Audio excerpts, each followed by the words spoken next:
legal authority and reference.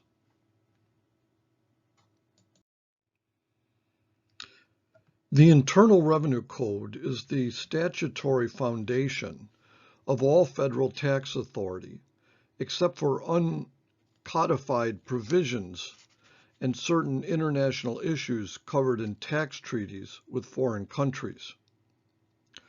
Reading the code can, on occasion, become difficult because of references to subsections, paragraphs, subparagraphs, etc. If we look at the code divisions for 170B1A6, we see that Title 26 is of the United States Code. Within the United States Code is Subtitle A, Chapter 1, Subchapter B, Part 6. All of these are just simply getting us to Section 170 of the Internal Revenue Code.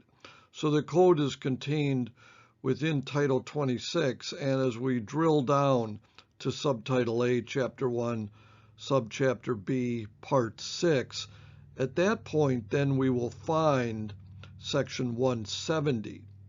And so in a sense the references that we see are a bit of a shorthand because they leave out the 26, the A, the 1, the B, and the 6 because there's just an assumption that that is where 170 then lies. And then within Section 170, we go to a subsection B, Paragraph 1, Subparagraph A, and Clause 6 within it.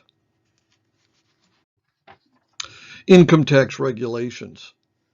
Internal Revenue Code 7805 gives the Secretary of the Treasury or his delegate a general power to prescribe necessary rules and regulations to administer the tax laws as passed by Congress.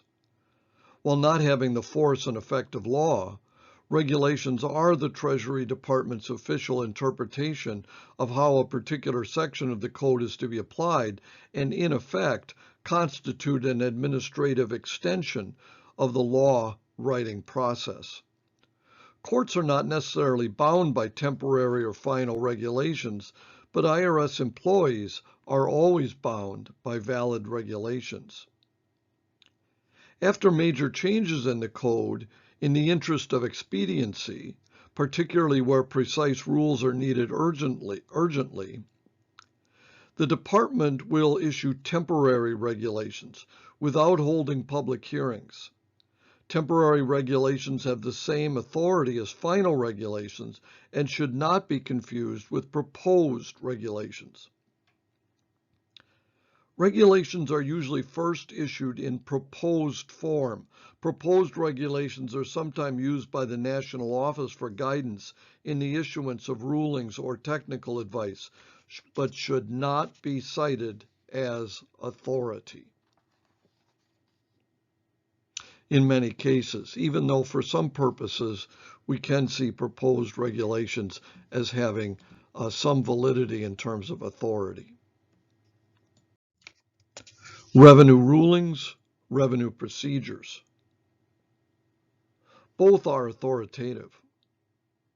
Revenue rulings are published weekly in the Internal Revenue Bulletin for the information and guidance of taxpayers and service personnel. Although revenue rulings represent the conclusions of the service, the Internal Revenue Service, on the application of the law to a given set of facts, they do not carry the same force of authority as do Treasury regulations because each revenue ruling is limited to the facts provided. Consequently, revenue rulings provide valid precedent only if a taxpayer's facts are substantially the same as those described in the ruling.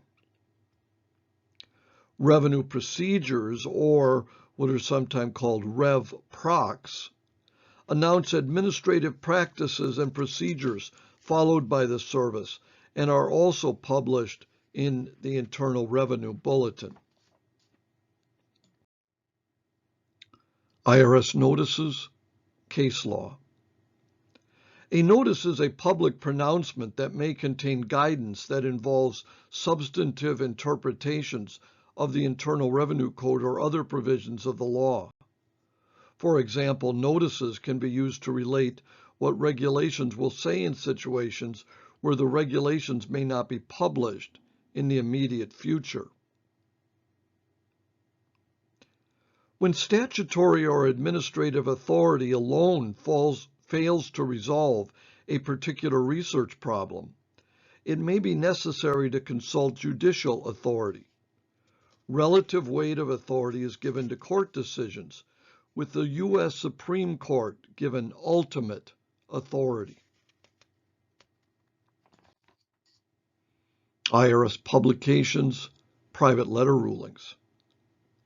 IRS publications provide guidance and cannot be relied on as formal authority.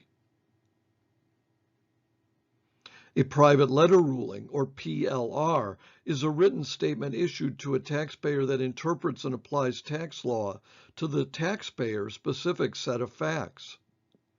A PLR may not be relied on as precedent by other taxpayers or IRS personnel. PLRs are generally made public after all information has been removed that could identify the taxpayer to whom it was issued. Technical Advice Memorandum, Internal Revenue Manual. Internal Revenue Manual. A Technical Advice Memorandum, or TAM, is guidance furnished by the Office of Chief Counsel upon the request of an IRS director or an area director appeals in response to technical or procedural questions that develop during a proceeding. A request for a TAM generally stems from an examination of a taxpayer's return, a consideration of a taxpayer's claim for refund or credit, or any other matter involving a specific taxpayer. The advice rendered represents a final determination of the position of the IRS, but only with respect to the specific issue in the specific case in which the advice is issued. Questions involving the internal operating procedures of the service can be resolved by referring to the Internal Revenue Manual. Authoritative versus non-authoritative. Well, we see that authority is somewhat relative in that for certain purposes, authority can be very clearly spelled out, and in others, we can see authority being given to a certain source, where in another situation it may not. So it is not entirely clear, even though some things are entirely clear. What is clear is that the U.S. Constitution, the Internal Revenue Code, regulations, with less given to proposed regulations, judicial authority, and specifically the U.S. Supreme Court, and then other courts in other situations, revenue rulings, revenue procedures. These are what we would typically and formally call authoritative in many cases.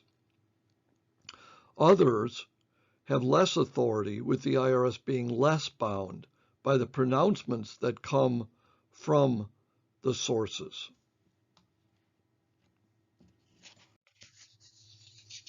Let's look at a couple questions.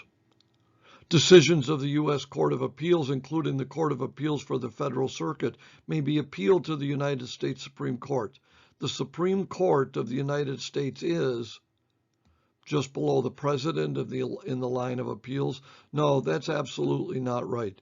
The president is in the executive branch of office. The judicial branch is where we see the line of appeal, which ends at the Supreme Court. Just below Congress, again, Congress is in the legislative branch of government, not part of the judiciary, not part of the judicial branch. Must hear every case brought to its attention? No, in fact, the Supreme Court hears very few of the cases that are brought to its attention. A writ of certiorari is not issued very often. And so the court, as busy as it is, declines to hear the vast majority of cases that are brought to its attention. The highest court of the land, yes, that is our correct answer. Supreme Court is the highest court of the land. Okay, and then finally, an IRS notice is an informal decision related to a specific taxpayer situation. No, that would be more along the lines of a private letter ruling. Issued when the IRS disagrees with a tax court ruling.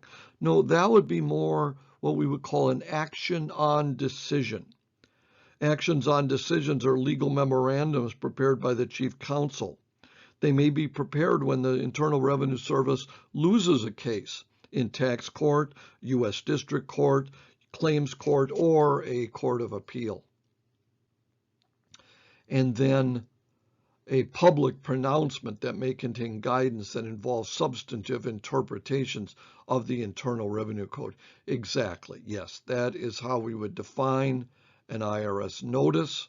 And of course, that's different than a notice that the IRS would send out to a specific taxpayer showing some sort of understatement on the taxpayer's part. An IRS notice in this sense is a public pronouncement, etc. And then none of the above is not correct because letter C here is our correct answer. Well, hope you found this useful as you prepare for the enrolled agent exam.